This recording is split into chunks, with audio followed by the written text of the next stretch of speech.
In my previous video, I had talked about what acids and bases were. In this video, I will be explaining to you chemical properties of acids. We will be talking about 4 types of properties of acids. Reaction of acids with reactive metals. Second, neutralization reaction. Third, we will be talking about reaction of metal carbonates and bicarbonates with acids. And fourth, we will be talking about amphoteric acids and bases. So let us start.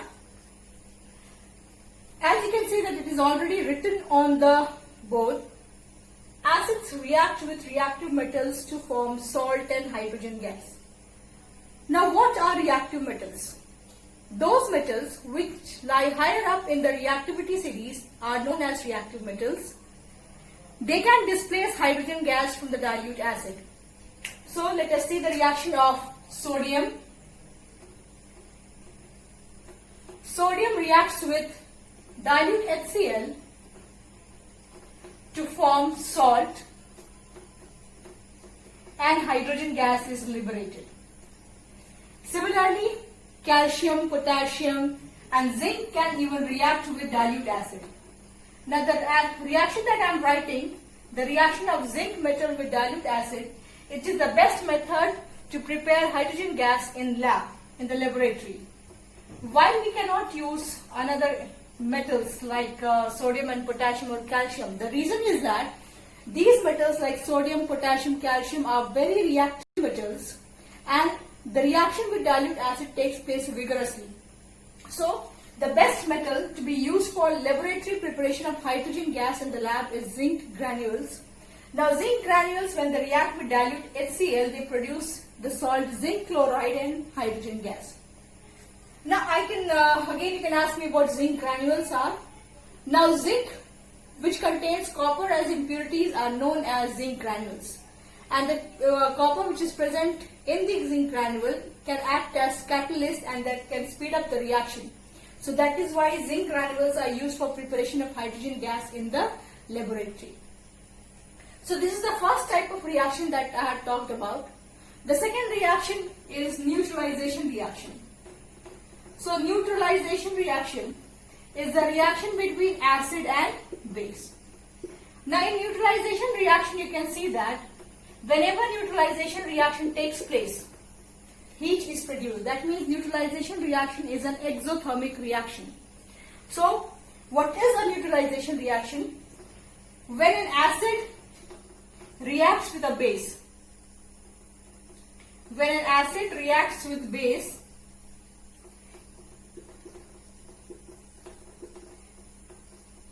to form salt and water. Such type of reaction is known as neutralization reaction. As I told you that neutralization reaction is an exothermic reaction, that is whenever an acid is mixed with a base, heat is produced. So let us take an example. NaOH is a strong base. HCl is an acid. When NaOH and acid react with each other, salt and water will be formed. Now how salt will be formed? You know that what are salts? Salts are ionic compounds which are formed by reaction between cation of the base and anion of the acid. So the salt form again here will be NaCl and along with it water will be formed. So you can see that neutralization reaction has taken place over here. You can have many other examples of neutralization reaction. What I can say, another example I can set is that, you know that water has got amphoteric behavior. It can react as both acid and base. In presence of a base, NaOH, it behaves as an acid, and in presence of an acid, it behaves as a base. So whenever you dilute an acid or a base with water, there is a trick behind dilution of an acid or a base. There are 2 ways we can do it. Either you mix acid to water or you mix water to acid. Now when you mix water to acid, like you have taken some quantity of acid in a jar and you start mixing water to it. Now this method is very dangerous method Because as I told you now that water has got amphoteric behavior, in presence of acid it will behave like a base and neutralization process will begin. So as soon as you will mix water to the acid, due to neutralization reaction, heat will be generated. And this generated heat will vaporize water suddenly, and the same condition will take place as you spill some water into hot oil. If you spill or sprinkle some water droplets to hot oil, what happens? The oil starts spilling out and we can burn ourselves. The same condition will take place if we mix water to acid. So what is the way of preparing a dilute acid? We can do the other thing. What we can do is, we will take some amount of water, the amount of water that is needed in the beaker, and we will pour acid to it slowly and with gradual stirring it. When we mix acid to water, again heat will be generated. Now this heat generated will be absorbed by water molecules and spilling of acid will be stopped. It will not take place. So the safe method of preparing a dilute acid, this is an important question, kindly listen to me carefully. The safe method for preparing a dilute acid is to mix acid to water slowly and gradually with continuous stirring. So coming back to the neutralization reaction, you can see that neutralization reaction is a type of reaction in which an acid reacts with a base to form salt and water. Now if you remember the general form of the reactions, you will be able to write for any of the metal with the acid, you will be able to write the neutralization reaction between any acid and a. We'll talk about reaction of acids with metal carbonates and bicarbonates. You know that bicarbonates are also known as hydrogen carbonates. So we will see the reaction of metal carbonate and metal hydrogen carbonate with dilute acids. So first of all, I'll tell you the general form of the reaction, and it is very important for you to remember the general form. And if you remember it, you will be able to write down the reaction of any metal carbonate and bicarbonate with any acid, any dilute acid. So metal carbonate reacts with dilute acid plus dilute acid. It will give salt, the corresponding salt, plus, now the salt depends upon the type of acid that you have taken. It will form salt, carbon dioxide and water. This is the general form of the reaction, and the same takes place with bicarbonate also. So instead of carbonate, if you have got a bicarbonate, or if you have got a hydrogen carbonate, metal hydrogen carbonate, this is the general form of the metal hydrogen carbonate I have written. And when you will react it with dilute acid, you will get the same type of product. It will again form salt, carbon dioxide and water molecule. So let us see some examples of the acid and the reaction of metal carbonate and bicarbonate. Okay, so I will react first of all sodium carbonate. This is Na2CO3. Sodium carbonate will react with dilute acid, dilute HCl. So the corresponding salt will be formed by cation of the carbonate and anion of the acid. So the salt form will be NaCl. Along with it, carbon dioxide will be formed and water will be formed as the byproduct. Now you can balance the chemical reaction over here. So when you balance it, you have got 2 sodium. This will make 2 Cl over there. So you need 2 Cl. Now I think it is balanced. Yeah, it's balanced. You have 2 sodium, 1 carbon, 3 oxygen. It's the balanced reaction you have to here. So similar type of reaction if you see for magnesium. Let us take up the example of magnesium. MgH, I'm talking about magnesium hydrogen carbonate now.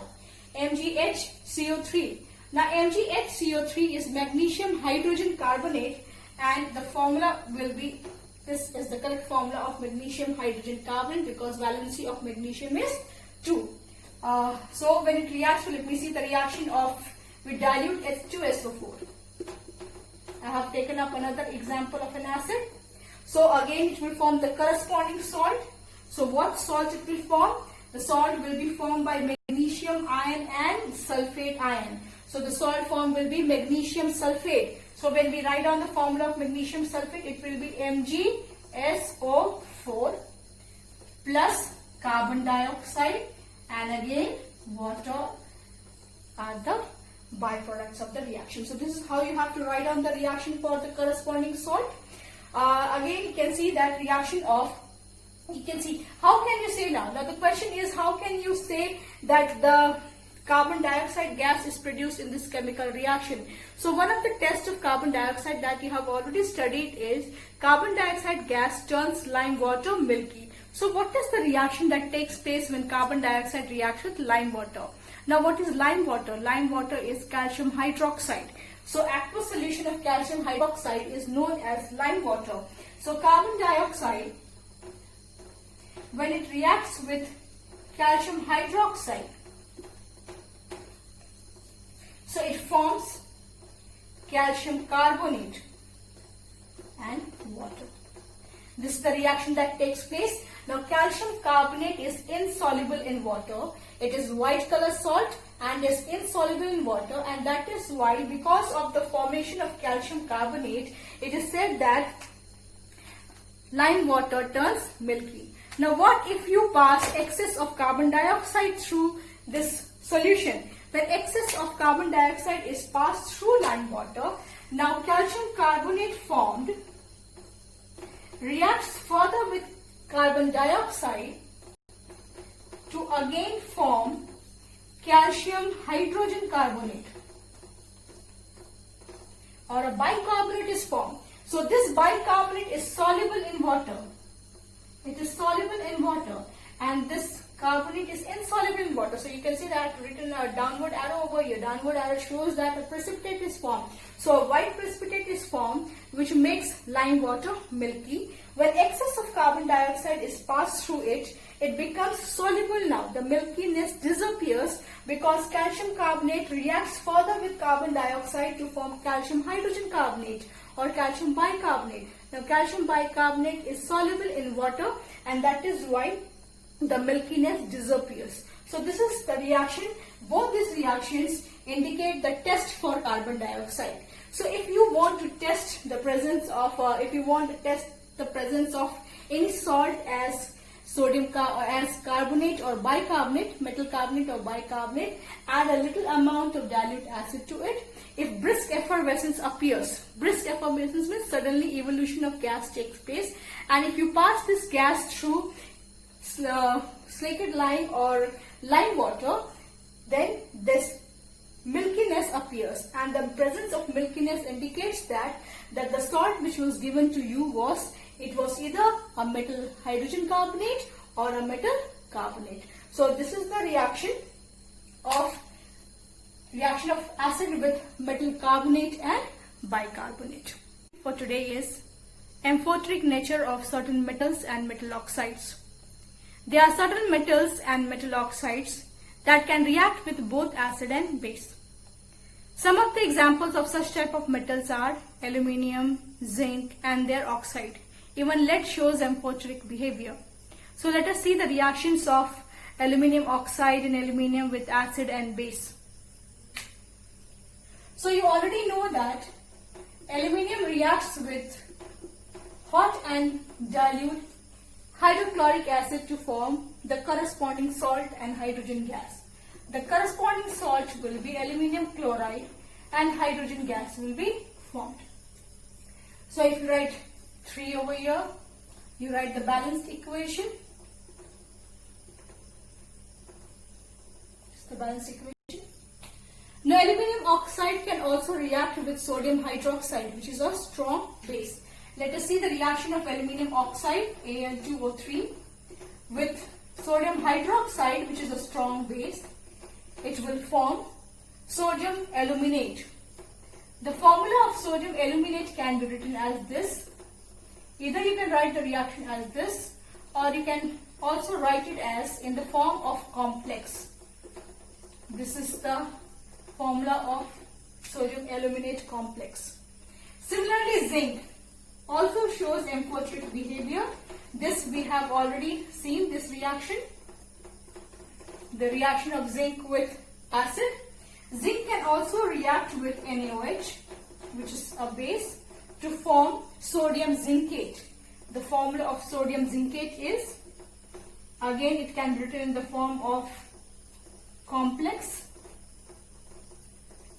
So these reactions show that aluminium oxide, zinc, they can react with both acid and base, and therefore you can say that they have amphoteric nature. They can react with both acid and base.